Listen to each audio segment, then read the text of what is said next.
Welcome to So-and-So, brought to you by Bernina, made to create. I'm Meg Goodman, and you're about to enjoy a casual conversation with a special member of the sewist and quilting community.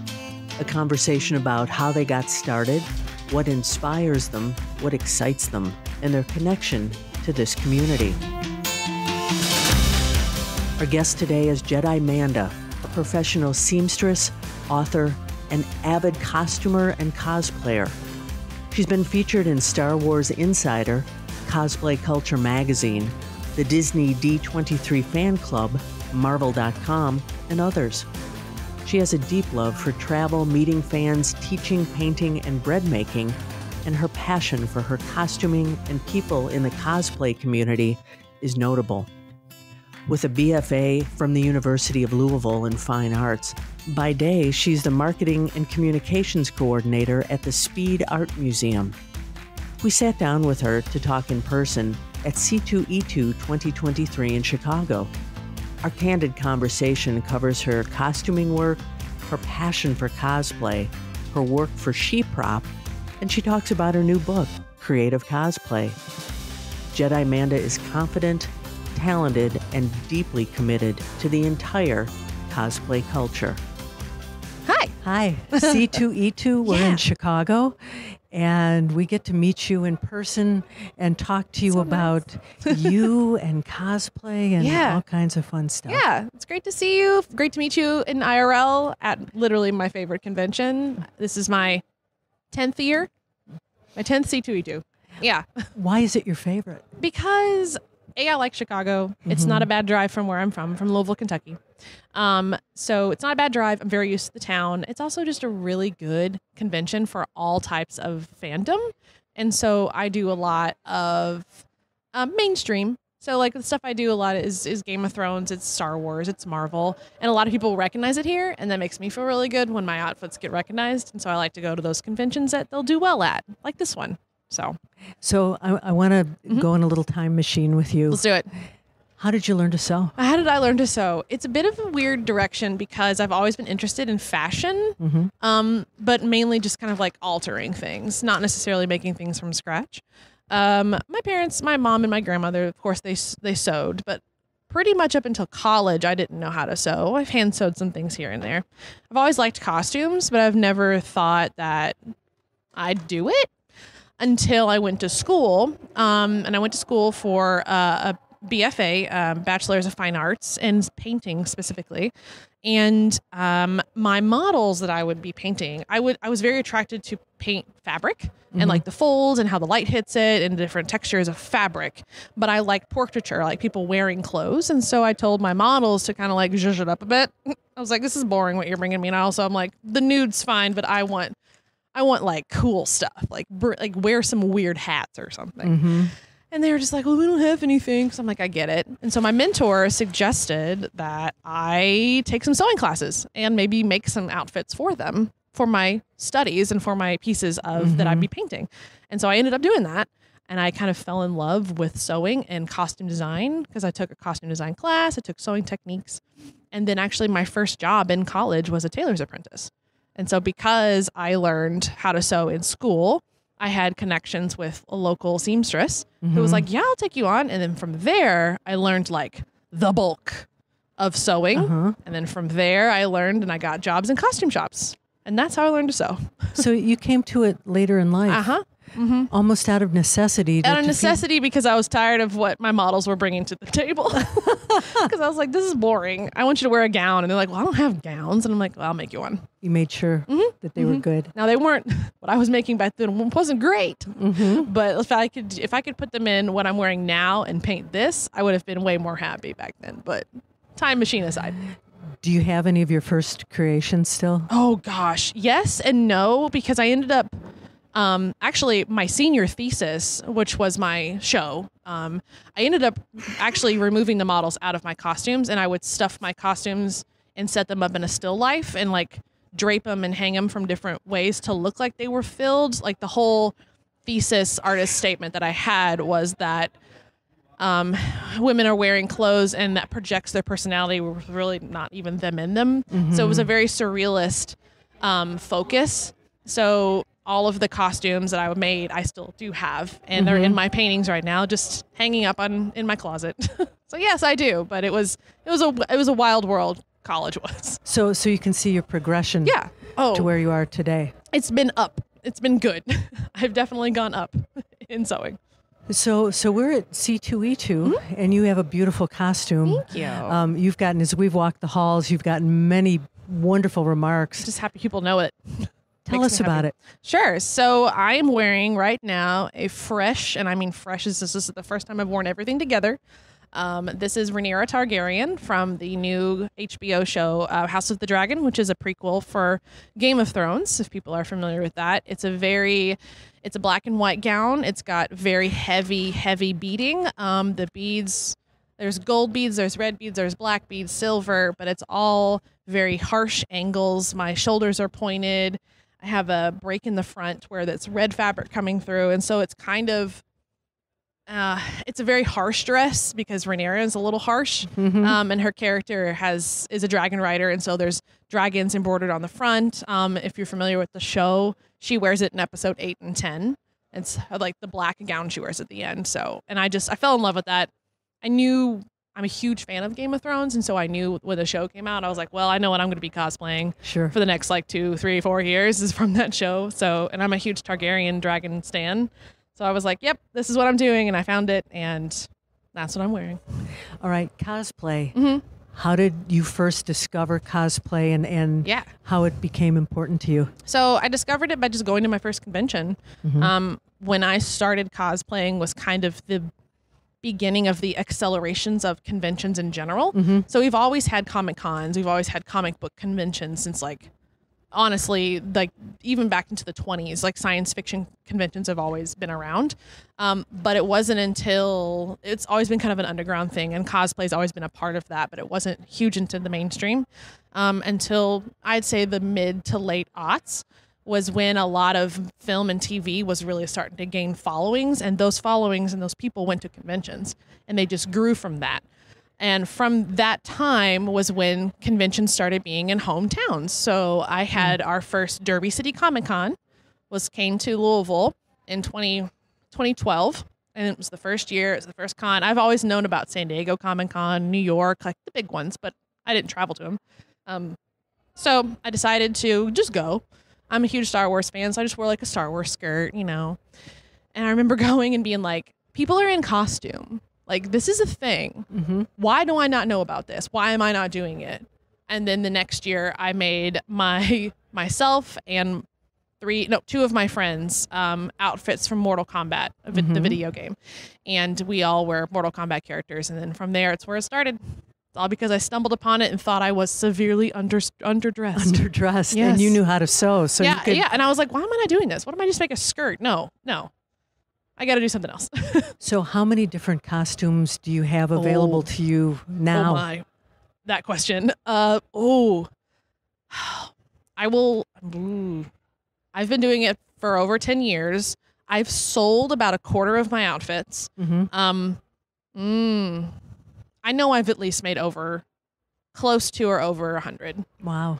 Right now, of ones that I rotate, it's probably between 20 to a dozen to 20 that I could just rotate. But I'm getting older. My weight's not the same as it was in 2014, so I don't fit in my Ariel. But that's okay. She can just exist. It's fine. It's fine. Why is this important to you? It's because this is how I show my love for fandom. I'm a very artistic, creative person, and I am always creating things, whether that was painting or jewelry making or fashion back in the day. I really dive deep into fandom and lore and fantasy and storytelling, and I get this strange gut feeling that I need to do something. And I don't know, because some people just do fan art. Some people, buy merch. Me, I make the things that I see. And I find that very challenging, and I really like challenge. And that led me into competitions, which was another push towards cosplay for me, because I like to compete. I'm a competitive person, and I think it's really cool that this exists, and I can get trophies and go and compete. and win money or get this status of being, best in show at a convention. Like, that's a huge deal. That's a big deal. And it's really driving, and I have a lot of ambition. So I like to do that. So yeah. And for people who are coming to cosplay for the first time, tell us about some of these competitions. What are they like? So competitions are a part of every Comic-Con, and I say Comic-Con as an umbrella term. There are science conventions, science fiction conventions, there are anime cons, there's all kinds of stuff. But at every convention, there's something called a cosplay contest, and that is where you get judged by a panel of judges, and you're up against other people, either in your skill level or genre of what you're wearing. So sometimes I compete in a needlework category because mainly I'm presenting a needlework costume versus something that's like heavily armored. Or I'll be in a master category because I've won several conventions. I've won several contests, and so I'm in that difficulty level. But these are a chance for you to get on a stage, usually in front of a very large audience, and judged and win or place or do whatever. But they're very highly attended shows at every convention, so you'll always see people, and that's kind of the basis of it. But there's two different types of contests. There's a masquerade, which is more of a skit-based contest. So what the judges are judging you on is your presentation on stage, the craftsmanship of your outfit, and like a skit that you have. And that could either be dance, it could be singing, lip syncing, all kinds of stuff. Or there's the craftsmanship side, which is what I do. And that is heavily, almost 90%, 10% stage presence, but 90% how I made the thing I'm wearing. I get judged on how good it looks. Does it look, from the design to the execution? How does it fit on me? The mobile, like all kinds of stuff. But that's the type of convention or the competitions that I do, is the crafting side. And you get judged. You're up against people, and either the winner gets chosen at the end, and you walk home with either some cash, a real cool trophy, or bragging rights. So you're up in front of a ton of people. Yeah, in usually. Your art, in your creation. Yeah. What's that like? It's beautiful. It's kind of like your own little gallery. It's like putting your art on walls, is what I like to say. That's like conventions to me, is like showing off your art on a gallery wall. It's really exciting. It's very nerve-wracking. Not gonna lie. I have stumbled. I've lost some parts before. I've done all kinds of things on stage. Yeah. Oops. Some of my outfits are somewhere. I don't even know where. But it's very nerve-wracking, no matter how many times you've done it. But it's exhilarating. Like the adrenaline that I feel when I'm on that stage, and when I get off of it, it's almost like it gives me a headache because it was such a rush. And I'm like, oh, now I'm coming down. But it's really cool. I really like it. Yeah. Now, you love to travel, and you've been all over the U.S. for competitions, meeting fans. You teach in cosplay panels, and I quote, love to genuinely interact with nerds like you. Yeah. Tell us a story of one of your favorite travels or encounters with others. Yeah, well, a lot of my encounters are with people who are into the same type of cosplay I am, which is very heavily detail oriented. We are a small sect of people who like to do screen accurate stuff, but we also like to do original designs. There's all kinds of different cosplay avenues. There's people that really like makeup, wig work, blah, blah, blah. But it's exciting to me when I go to a convention and someone comes up and doesn't look at me in the face. They look at my outfit of what I'm wearing. Like, I like it when someone just stares at my shoulder because they're like, I know what you did on that shoulder.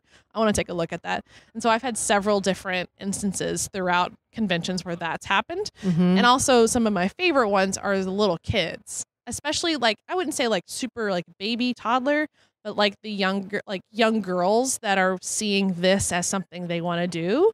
And they see me as something they can work towards. Meeting those, I met one yesterday, and she was so sweet. She has some of my books, and she follows me on Instagram, but she's, I'd say maybe 12, maybe 11. And she just brought me her first outfit that she made, wanted to show me. And I was just like, I'm so happy you're doing this. I love those moments. This is when I can inspire someone to do something and they completed it and they get that feeling of completion and showing it off.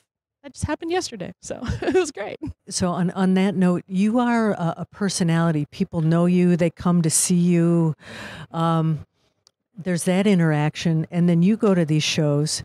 Who do you go to see and interact with? I go see my friends. Okay. I mean, I love conventions. I like being around nerddom and fandom, but I'm not here meeting celebrities. That's just not what I'm here for. I'm here to get inspired by my friends who are also cosplaying, to go sit in their panels, to hear about new techniques I could do. I'm excited to support my friends in cosplay contests and watch them on stage, get some video, give for them. So that's what I come to these for. It's a gathering of people I've made best friends with over the past 10 years. Yeah. Hey, it's Sarah Joyner. You know that dream studio you have in your head with every machine, notion, and accessory you want? We've all got one, and I just designed mine at BerninaSweepstakes.com. You can design your own too, and then win it. I would just love to see my dream studio come to life. I'd have multiple workstations for many simultaneous projects. Make sure you're in it to win Bernina's Dream Studio $100,000 giveaway. Design your own dream studio at BerninaSweepstakes.com today. Dream it, design it, win it. So you have, and you were talking about this, you have a BFA from the University of Louisville in Fine Arts. You split most of your college and post-college time between working in theater and costume shop duties. Tell us more about that work that you did. Sure. So one of my favorite gigs that I did, I was a stitcher for the Louisville Ballet. I worked a season and a half for them, and I got to make Sugar Plum Fairy costumes, tutus. I got to work makeup, do wigs, and do all of that stuff. I really appreciate theater and the art of theater. I wish it paid a little bit more, to be honest. And that's kind of why I stopped working in theater, was the financial side. But I really enjoyed creating art for someone else to wear on stage, to put their art in. And I think ballet was like one of my favorite gigs I've ever done, because I used to be a ballet dancer as well. So I appreciate all of that into it, and to be able to like successfully get the Sugar Plum Fairy to look good. Like that was like peak. And also be on stage to where if she busted a zipper or a seam, I could stitch her back in and be fine. So that was exciting. I missed that part, but I also like having health insurance. That's an important thing. That's an important thing. It's yeah. Tell us about SheProp. Oh yeah, SheProp. So SheProp is a female-centered, non-binary, LGBTQ friendly Facebook group that was started by my very, very good friend, Beverly Downing of Downing Creative Studios. And it is a very fast growing group on Facebook, as well as Discord and other places. And it's just a safe space for women and LGBTQ and female-centered people to show off their art. Because before SheProp existed, and I'm getting into the dark, so careful. Before SheProp existed, a lot of social media, and for us to share our work online, we would get a lot of hate as women because we didn't look like a character, or we were too, big or too small, and we would be heavily criticized. And I remember talking to Beverly when we first started SheProp. I joined in as an admin because I was very familiar with Facebook and I could work it really well. She was like, we need to find a place where we can all not have no hate, no shame, and just do whatever, but it needs to be like female centered. And I said, that sounds beautiful, because a lot of the groups that already existed were there, but people were also in that group who just didn't want to see us. They didn't want women and people of different sizes and races and, sexualities in there.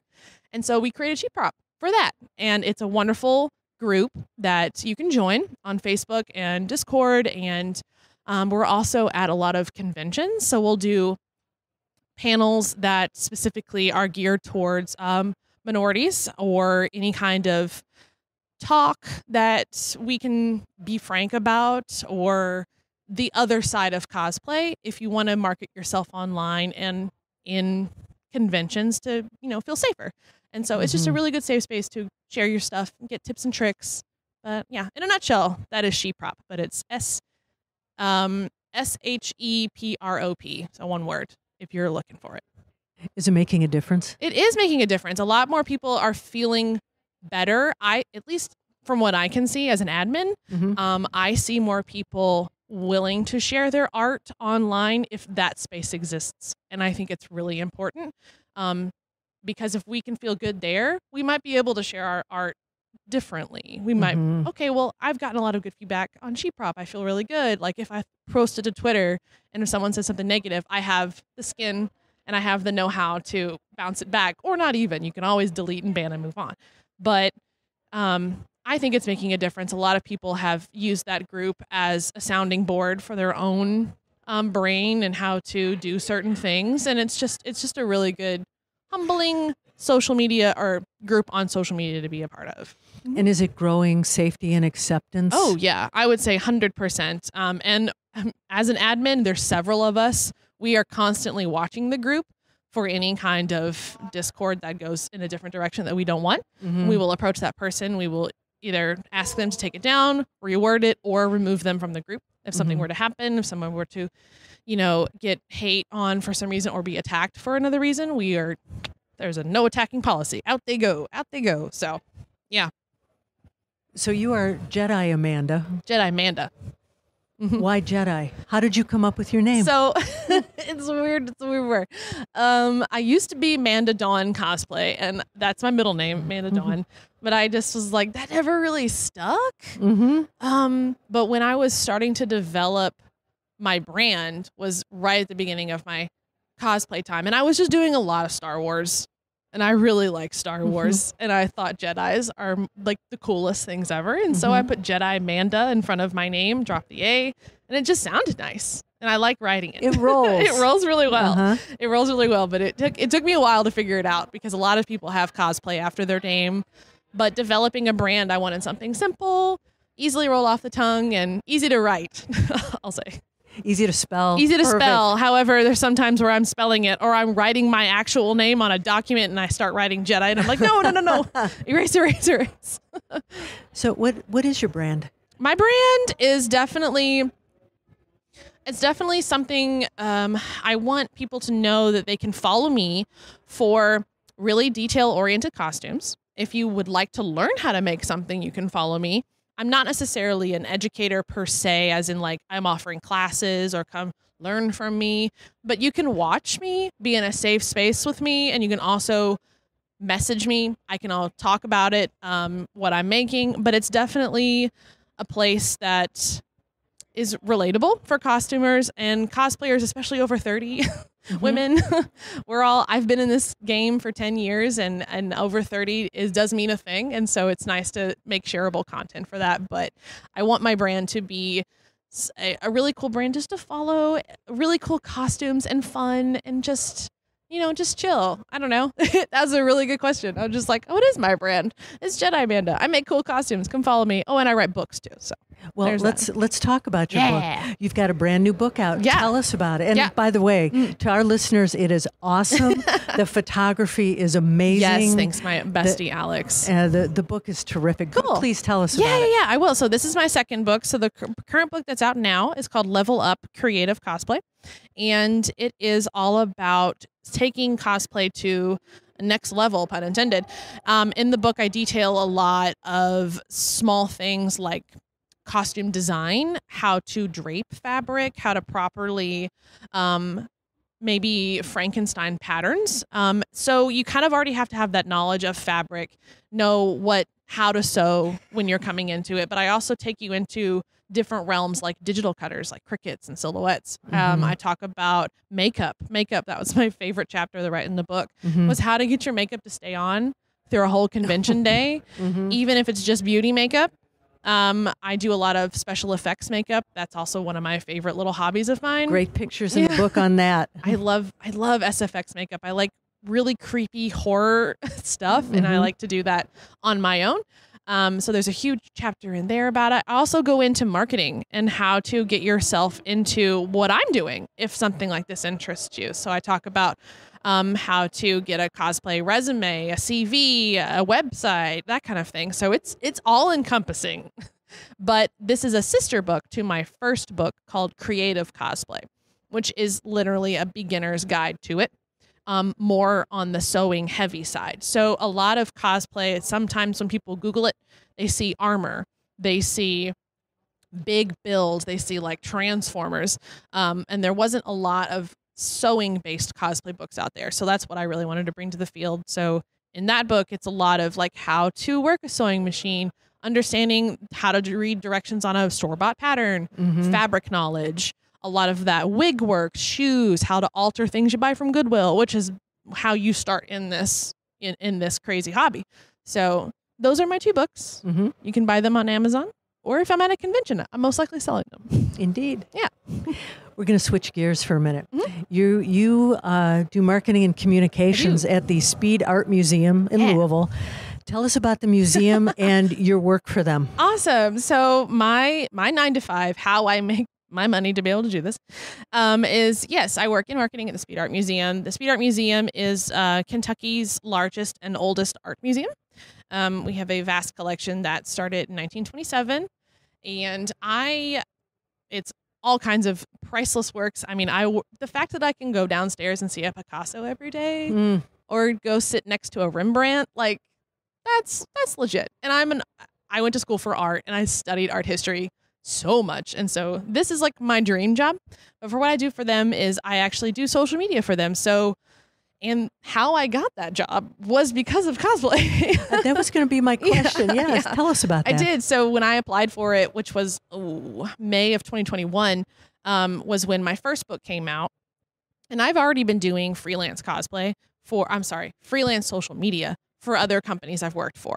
I used to make wigs for a living, a custom wig company. I worked for my father and our family business. And so I've always had social media branding in my back pocket because I've done it for cosplay since 2012. And so I've always known about what's going on online versus for Facebook and Instagram and what YouTube's about. Like I've always had this knowledge, but I've never really leaned into it because I didn't study marketing at all or communications. But the fact that I have been able to market and communicate myself, does that make sense? I've been able to market myself as this brand, spilled over into my actual career. So I was like, okay, well, I'm just take a stab at it. So I applied to the Speed, and I actually sent them my book. And I was like, here, I actually have really good copywriting skills too. That's good marketing to get a job. Marketing. That's good. And the next thing I know, I got the job.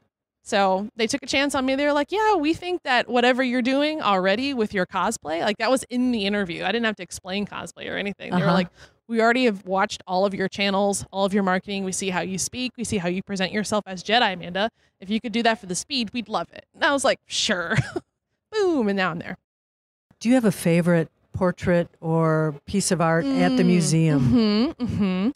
Yes, I'm a huge fan of Helen Frankenthaler, who is a contemporary color field painter from the mid 20th century, kind of around the time of Jackson Pollock. So if you're familiar with contemporary painting, it's all on that side. But I just love her stuff. She did something that no one really ever did at the time. She worked on unprimed canvas. She would do these landscapes, but they were obviously abstract paintings. She would do these things called soak staining, which was just putting the paint out there and just kind of letting it soak and stain into the unprimed canvas. I just thought those were brilliant. And we have a landscape of hers. And every time it's up, I just go and sit in front of it. I have a print of it on my desk. I'm really attracted to her. I just love her art. It's great. And we went to the Art Institute on Thursday, and I saw a couple Helen Frankenthalers, and I was freaking out. Nice. Thanks. Amanda, what inspires you? This stuff, exactly where I'm right here, right now. I'm inspired by people making things, like in short form. I'm inspired, whether that is someone who's making something for a movie, whether it's a Marvel movie, that thing's being made. I'm inspired by character development, storytelling. I like fandom, but I'm also inspired by people who come to this convention and I see something that I'm like, ooh, that person, that's really cool. Can I take a picture of that? And then later dive into those techniques that person used to make like a skull mask or something for something on my own. Conventions really inspire me, and they help if I'm like burnt out or something. But also I'm inspired by just media. I love pop culture and fandom, what's out there. I'm really attracted to it. Yeah. This podcast is all about inspiration and community. Talk to us about the cosplay community. Oh my gosh. I love this community. It's so good.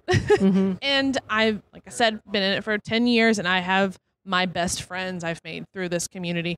It's very humbling It's very heartwarming. It's really exciting because people are very open to make friends and they're very open to talk about what they made. And that is a great gateway to make a friend.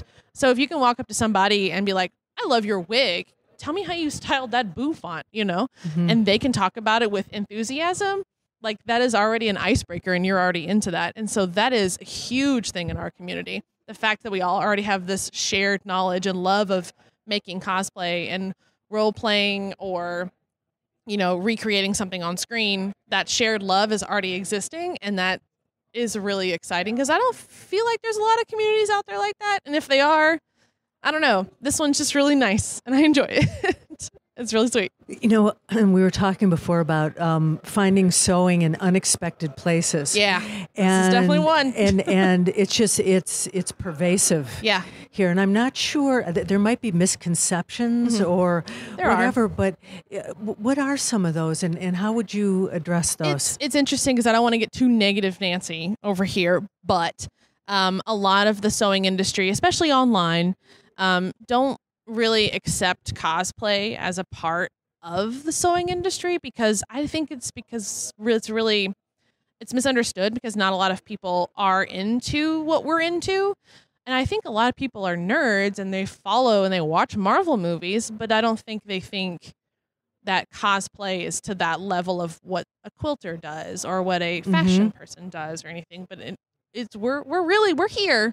We're here. And I also think, like when you Google search cosplay, sometimes things that pop up are like, I don't know, young kids in anime wigs or like super sexy Pikachu or anything like that. And that kind of offends people and they don't want that to be a part of their community. But I think that's really a not good way to look at cosplay because that's not just what we are. Like we're way more than that. And it's taken a couple of kicks to the door for us to get into the sewing industry. But I feel like, especially with Bernina, being able to be validated as like cosplay is an art form and like really kind of market and look at us and see, oh, well, this vinyl foot will work for your vinyl sewing, like, and that's legit. And so a lot of bigger companies and just bigger names are starting to see it more. And I feel like it's starting to go that way. I feel like it, but it's taken a while. Sure. And I just think it's just misunderstood because what people see can turn someone off if they don't understand it. So what's next for you? What's your dream? Next? Ooh, my next goal is what I'm wearing.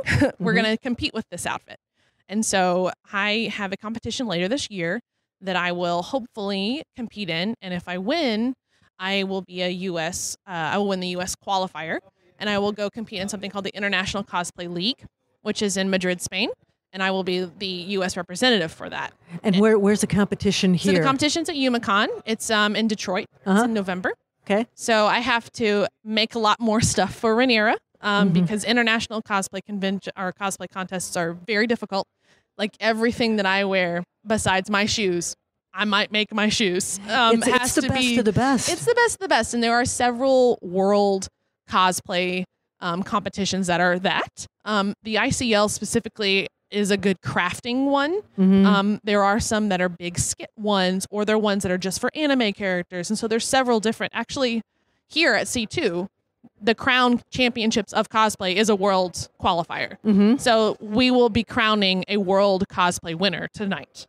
Oh my. Yeah, so it's really cool. I've been in this competition. It's really big. And so there are people from Australia, South Africa, England, France that are here right now that are probably being judged right now for the competition. So they exist everywhere. I just wanted to try the ICL because I want to go to like Madrid, Spain. Sure. That sounds fun. But I want to do an international convention. I want to get out of the country and go do one. So that's my next big goal. So that's your next goal. What's your dream? My dream as far as cosplay is to just keep people interested, be open for people to ask me questions and just be nice and a humble person in the community and just to not really stop and not be, burnt out, which is hard. But my dream is just keep going. I don't really have any, because the thing with cosplay is that we all develop a superpower, I swear, that we can make anything. We can do whatever we want. We can make anything. So I have some dream outfits, of course. Sure. But like, I'll get to that and I'll achieve it, but I'll also keep going. So my dream's just to keep getting more people into this community, making more stuff, and just being me. Just being me. Of everything we've talked about, is there a question I didn't ask you that you wish I had? I don't think so. I think we really covered it all. One of my biggest tips, I'll say this, for anybody who wants to start cosplaying, because I get this question asked all the time. What do? I want to go to a convention, but I'm scared. Can you tell me how to get over that fear? One of my biggest things is to go to that said convention that you want to go to, but not in cosplay, but watch the people who are, not in a creepy way, but like just kind of see what they experience on a day at a convention, because a lot of the stuff that I'm doing here, I do not have every day. I don't have a camera in my face every day. I don't have people come up and asking about what I'm wearing every day. So you have to be comfortable with that, because it will happen. You can always say no. If you're in a costume and someone wants to take your picture, you can always say no. But if it's really cool and it makes people really excited, you are going to be the life of the party for a couple hours. And you kind of have to prepare for that.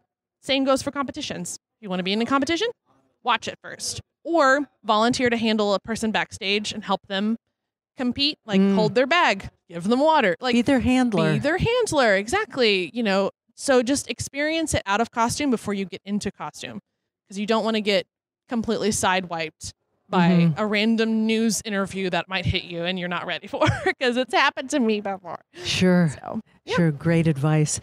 Our listeners will certainly want to get in touch with you. Yay. They'll want to follow you. How can they do that? So I'm on all social media, but mainly my focus is Instagram and TikTok. I am Jedimanda everywhere. I even have a website, jedimanda.com. If you would like to buy my books, the best way to get them is on Amazon. But if I'm also at a convention, I will most likely have them. So you can contact me, hit me up in those DMs. We'll make it work out. Awesome. Jedimanda, thank you so much for sitting down with us. Thank you. This is fun. Well, there you have it. Another story about someone just like you. Someone for whom sewing and quilting is so much more than a hobby. It's a way of life, a connection to something bigger. If you know someone you think has an outstanding story, a story that should be shared on this podcast, please drop me a note to meg@soandsopodcast.com or complete the form on our website. Be sure to subscribe to, review, and rate this podcast on your favorite platform, and visit our website, soandsopodcast.com, for more information about today's and all of our guests. That's SEWANDSO podcast.com. And finally, I want to thank Bernina for making this program possible. I'm Meg Goodman, and I look forward to you joining us next time on So and So.